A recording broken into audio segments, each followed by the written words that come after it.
ለትውልድ የሚተርፍ ታሪክ የተው የተጋደሉ አርበኛ ናቸው። ተገፍተው እንዲወጡ ተደርገው ያው አስቸጋሪ የሆነ ህይወትን እየመሩ ይገኛሉ። አርበኛ ሲባል እዚህ ሀገር ያው ታውቃለህ ምን ያህል እንደሚከበሩ ከፍተኛ የሆነ ጉዳትና በዚህ እድሜያቸው እንግልት ደርሶባቸዋል። በ107 ዓመታቸው ቤት አፍርሶ ማባረር በጣም ልብ የሚነካ ታሪክ ነው። የሻምበል ባሻ ንጋቱ ተክለ ሃይማኖት ዛሬ የምንኖርባትና የምንኮራባትን ኢትዮጵያ ያስረከቡን አባቶች ስለሆኑ ለነጻነት የታገሉ ሰው ናቸው። በተለይ የነጭንና ጥቁርን አስመልክቶ ነው ማወራላችሁ። ቤታቸው እንዲፈርስ ተደርጎ አሁን በሌላ ቦታ በጥገኝነት እንዲኖሩ ተደርገዋል። ኢትዮጵያን ያስረከቡን አያቶቻችን ናቸው እንጂ ብልጽግና አይደለም።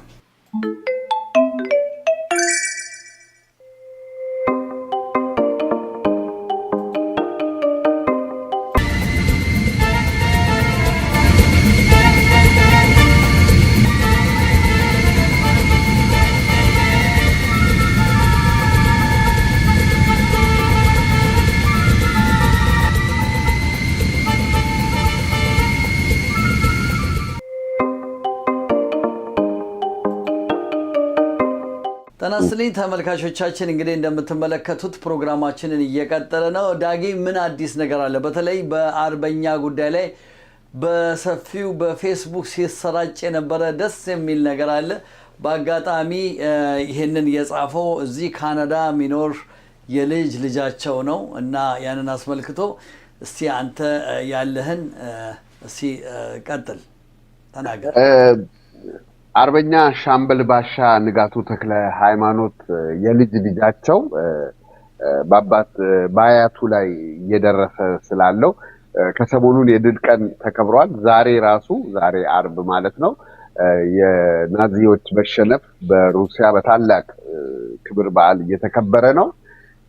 እንደሚታወቀው በተለያየ የዓለም ክፍል ለሀገራቸው ዋጋን የከፈሉ መስዋዕትነትን የከፈሉ ሀገርን ጠብቀው ያቆዩ ቬትራንስ የምንላቸው በጣም ትልቅ ቦታ ነው የሚሰጣቸው።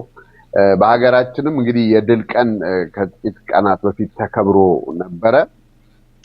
ሻምበል ባሻ ንጋቱ ተክለ ሃይማኖት ከ84 ዓመት በፊት የፋኖ ትግል ከራስ አበበ አረጋይ ጋር ያደረጉ ታዋቂ አርበኛ፣ ለትውልድ የሚተርፍ ታሪክ የተው የተጋደሉ አርበኛ ናቸው።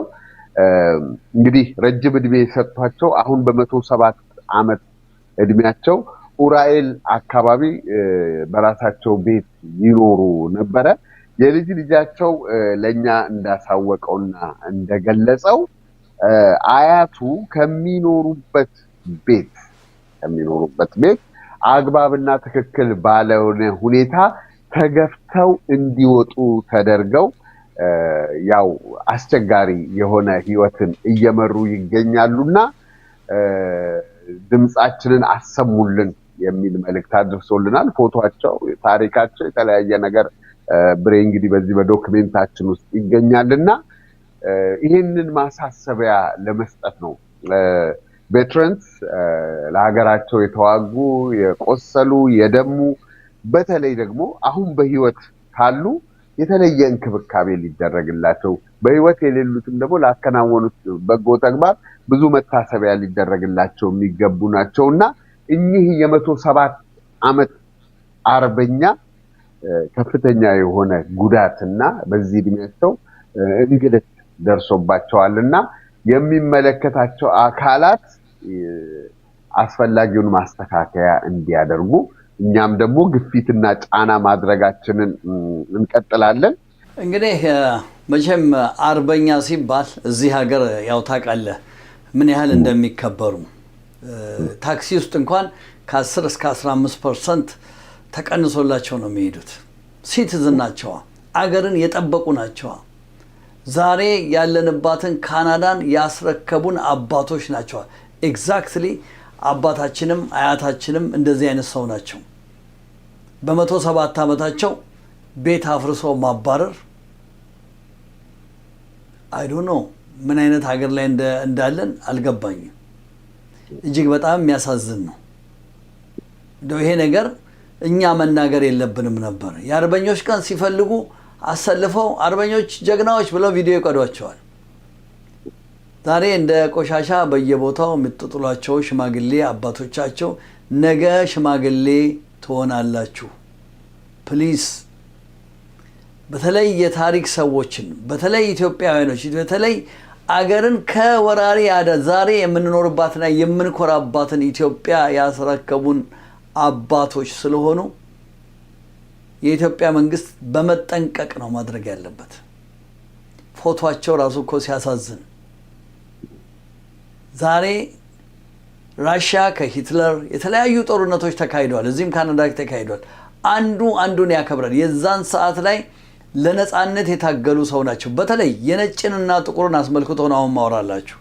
እንግዲህ ተመልካቾቻችን እንደምትመለከቱት አሁን ስንነጋገር የአያቱን ታሪክ በፌስቡክ የጻፈውን ወንድማችንን በመስመር አላገኘነው ነበር። በአጋጣሚ ደውሎ ተሳክቶልናል። ጤና ይስጥልኝ፣ መስመር ላይ ይገኛል። እንደምን ሰነበትክ? ጤና ይስጥልኝ ወንድም ብርሃኑ፣ እንዴት ሰነበትክ? እንዴት ናችሁ ሁላችሁም? እስቲ በመጀመሪያ ራስህን ብታስተዋውቅስ? ኦኬ፣ ኃይሌ አሰፋ እባላለሁኝ። በቶሮንቶ ነዋሪ ነኝ።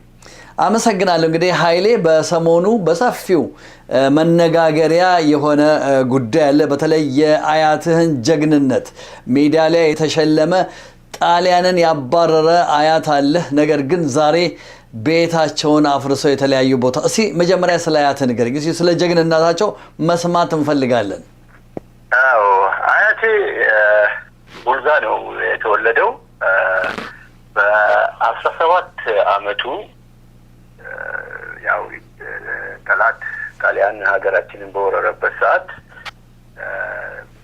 የደጃች ወይም ራስ አበበ አረጋይን ጦር ተቀላቅሎ በባዶ እጁ ነው በዱላ ገብቶ መጀመሪያው ቀን ነው ሲነግረኝ፣ ልክ እንደ ትላንትና ነበር የሚያወራኝ።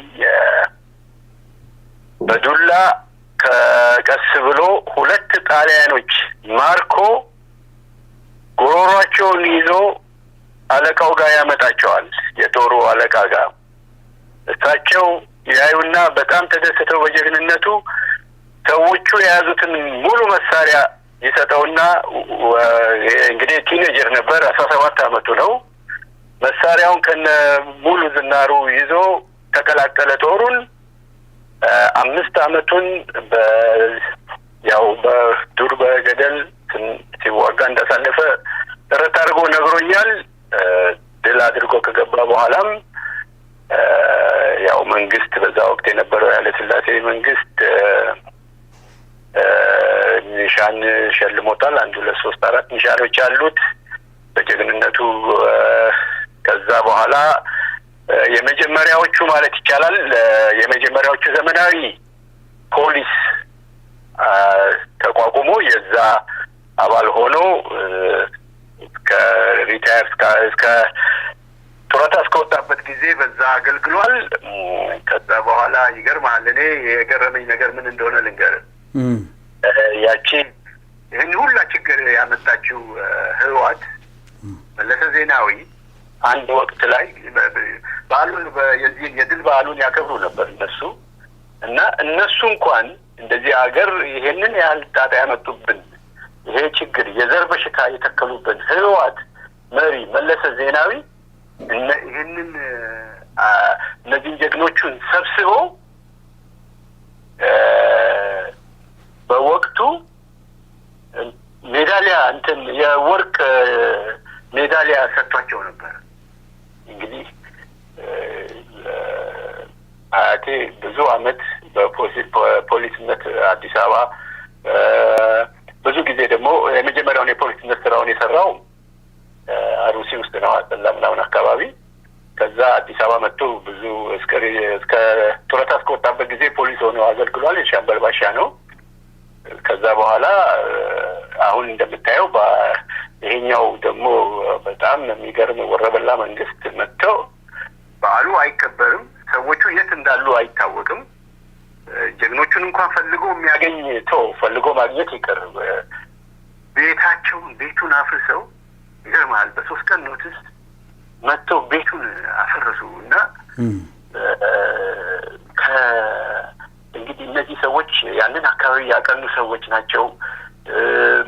ይገርማል። በ107 ዓመቱ ቀስ ብሎ በጓሮ በር ኡራኤል ለምን ከኡራኤል ጀርባ ነው ቤቱ እና ኡራኤል ገብቶ አስቀድሶ ምናምን ይመጣል። አንዳንድ ጊዜ ሲደክመው አሁን እያረጀ በጣም ስለመጣ እስከ ቅርብ ጊዜ ይሄዳል በዛ ድረስ እና በረንዳ ላይ ሆኖ ነው የሚያስቀድሰው። ይሰማል በቃ ያ እንግዲህ እና ይህ ሰው አሁን በዚህ ሰዓት ላይ በዚህ ወቅት ላይ እንግዲህ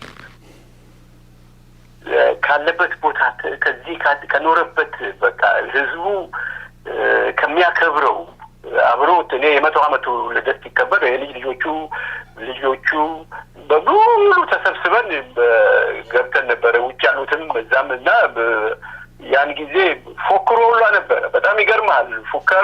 ፎክሮ ሁላ ነበረ ስለዚህ ነገር እና በጣም ህወሓትን ይጠላ ነበር። አሁን ደግሞ የባሰ መጥቶ እንደዚህ ያደረጉት አሁን በጣም በአንድ ጊዜ ነው የወረደው። ለምን ያንን ወክ ያደረገ የነበረው ሰው አሁን ቁጭ ብሏል። በቃ ለምን ከኖረበትና ካቀናው ከተማ ተሰዶ አሁን ሌላ ትንሽ ከተማ ነው የሚኖረው የእናቴ እህት አክስቴ ጋር እና ያሳዝናል። አሁን ታወራው እንኳን እንባዬን የሚመጣው ኢትዮጵያ በዚህ ወቅት ላይ እንደዚህ አይነት ደረጃ ላይ በመድረሷ የጥንቱን እየናቁና እየገፈተሩ ሌላ ነገር ማምጣት የት እንደሚያደርስን እንግዲህ እናየዋለን አብረን። ብርሃኑ በጣም የሚገርም ነው። በነገራችን ላይ ተመልካቾቻችን ፌስቡክ ላይ ያለውን ጽሁፍ ሳነብ እኔም ልቤ ነው የተነካው። ምክንያቱም እንኳን አይደለም አርበኛ እንኳን አይደለም ጀግና አንድ የእድሜ ገፋ ያለ ሰው መከበር ጥሩ ቦታ መሰጠት አለበት። ነገ ሁላችንም የት እንደምንደርስ አናቀም። ስለዚህ የኢትዮጵያ መንግስት በተደጋጋሚ እንዲህ አይነት ስህተቶች እየሰራ ስለሆነ ከስህተቱ መታረም አለበት እላለሁ። ኢትዮጵያን ያስረከቡን አያቶቻችን ናቸው እንጂ ብልጽግና አይደለም። ስለዚህ ኢትዮጵያ ያው ለዘላለም ትኑር። እንግዲህ ኃይሌ በዚሁ እሰናበታለሁ። እግዚአብሔር ይስጥልኝ። አመሰግናለሁ። ይቅርታ ድንገት ስላገኘኸኝ በደንብ አድርጌ እንዳላብራራው ይገባኛል። ለማንኛውም እንግዲህ ታሪኩ ይሄው ነው። በሌላ ጊዜ በሰላም እስከምንገናኝ ቸር ይግጠመን። እናመሰግናለን። ቴንኪው። እግዚአብሔር ይስጥልኝ። ከልብ አመሰግናለሁ። ዳግማዊ ወደ አንተ ልመለስ።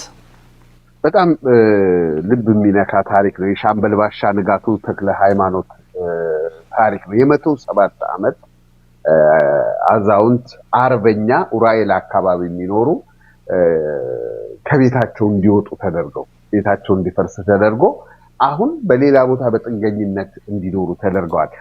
እምነቴ ነው። ይሄንን ሻምበል ባሻ ንጋቱ ተክለ ሃይማኖት ይባላሉ።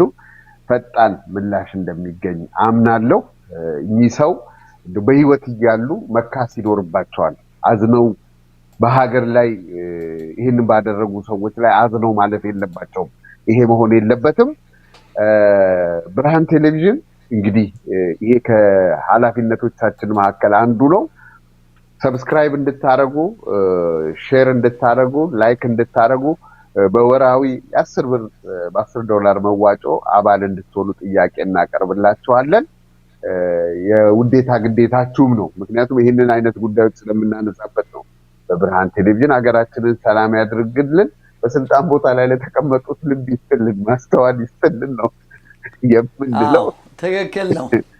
ልቦና ይስጣችሁ። ምክንያቱም የሰው ጥሩ አይደለም። በ107 ዓመት አንድ ሰው ካለቀሰ ጥሩ አይደለም። እኔ እንዴት እንደሚያስቡት እኔ እንጃ። እኛም በዚህ እድሜ ከእድሜ ተለቅ ያለ ሰው በጣም እንኳን ትልቅ ትንንሾችንም እንንከባከባለን። እንደውም ብለህ በተለይ አቅሙ ያለው መንግስት እና በጣም እጅግ በጣም የሚገርም ነው። ብሬንደው እና ለማጠቃለል ያህል እኔ እዚህ ከምኖርበት አካባቢ ሰኒብሩክ የሚባል የቬትራንስ ሆስፒታል አለ። የሚታከሙበት እንኳን የሚያርፉበት የመጨረሻ ዘመናቸውን የሚያሳልፉበት እንኳን የሚገርም ፋሲሊቲ ነው። በጣም የሚገርም። ስለዚህ ይሄንን ማድረግ ባይቻል እንደ ኢትዮጵያ አቅም እነዚህ ሰዎች ደግሞ ከሚኖሩበት ቦታ ማፈናቀል ደግሞ አግባብ አይሆንም። በዚህ አይነት አሳዛኝ ነገር ማጠቃለላችን ትንሽ እኔንም አሳዝኖኛል። እንግዲህ እንሰናበት። ኦኬ ተመልካቾቻችን እንግዲህ አሁን ጨርሰናል። በሚቀጥለው ሳምንት እስክንገናኝ ድረስ ደህና ሰንብቱ። እኔ ብርሃኑ ተክለ ሚካኤል እና ዳግማዊ ታሪኩ ነው ከዚህ ከቶሮንቶ ካናዳ። ጤና ይስጥልኝ።